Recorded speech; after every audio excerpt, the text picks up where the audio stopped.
नमस्कार मंडळी, मी एम के कराळे. तब्बल 50 वर्षानंतर सातबारा उतार्यामध्ये 11 प्रमुख बदल जे त्या ठिकाणी करण्यात आलेले आहेत, जे तुम्हाला माहिती असणं गरजेचं आहे.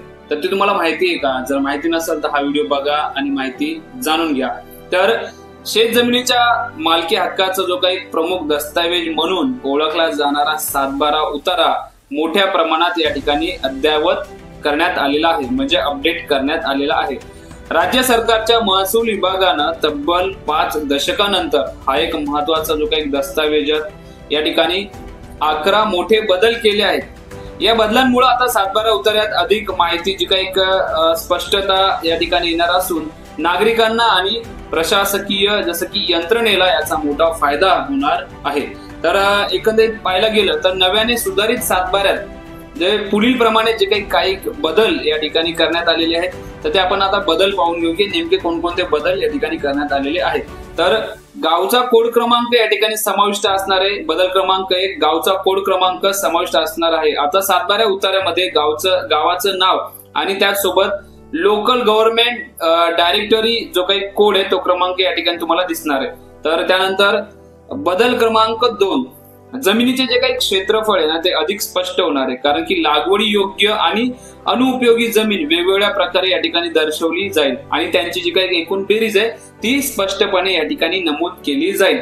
आता बदल क्रमांक 3, नवीन मापन प्रणाली या ठिकाणी आली आहे. त्यामुळे सगळी शेतीसाठी हेक्टर R चौरस मीटर आणि बिगर शेतीसाठी R चौरस मीटर ही जी काही मापन प्रणाली आहे ती लागू केली आहे.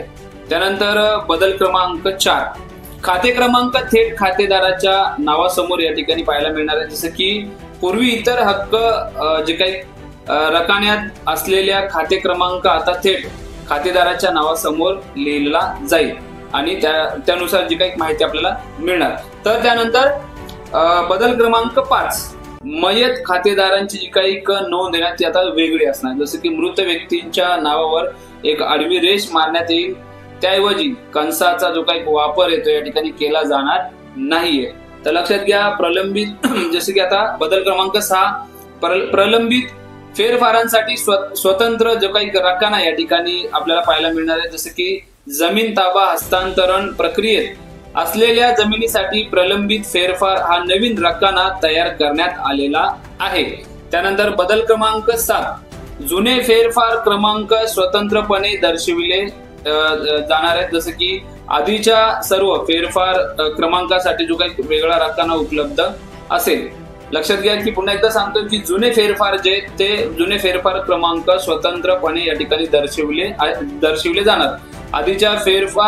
आधीचे जे काही सर्व फेरफार क्रमांकासाठी एक वेगळा रकाना उपलब्ध असेल.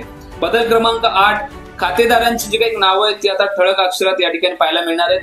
2 खातेदारांच्या नावामध्ये ठळक ओळी असल्याने नावे स्पष्ट वाचता येतील. लक्षात घ्या. त्यानंतर बदल क्रमांक 9, गट क्रमांकासोबत शेवटचा जो काही व्यवहार आहे तो नमूद या ठिकाणी केला जाणार आहे किंवा त्याची जी काही माहिती आपल्याला पाहायला मिळणार आहे. जसं की गट क्रमांकासोबत अंतिम फेरफार क्रमांक आणि त्याची जी काही तारीख आहे तर इतर हक्क रकान्यात दिली जाईल.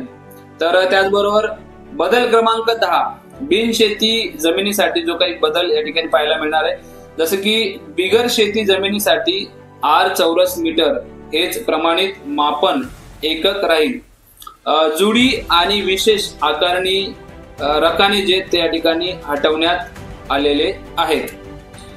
त्यानंतर बदल क्रमांक 11 मध्ये जशी काही सूचना, विशेष सूचना आहे. जसं की आकृषिक जमिनीसाठी एक विशेष सूचना, बिगर शेती, जसं की बिगर शेती सातबारा उतार्यावर आता ही जमीन आकृषिक क्षेत्रामध्ये रूपांतरित झाल्याने गाव नमुना 12 लागू नाही. लक्षात घ्या, अशी सूचना या ठिकाणी असणार आहे.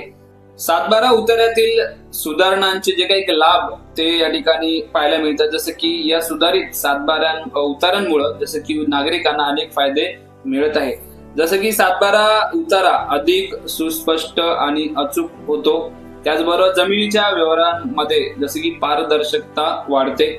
महसूल विभागाच्या कामकाजात गती आणि अचूकता या ठिकाणी पाहायला मिळते. त्याचबरोबर डिजिटल प्रणालीमुळे ऑनलाईन नोंदी अधिक सुकर आणि सुरक्षित होतात. तर एकंदरीत पाहायला गेलं तर जे काही बदल आहेत ते चांगल्या प्रकारचे बदल आहेत किंवा एक महत्वपूर्ण असे बदल या ठिकाणी आपल्याला पाहायला मिळतात।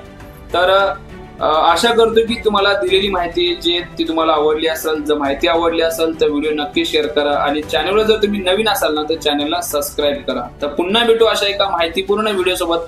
तोपर्यंत नमस्ते, जय हिंद, जय महाराष्ट्र।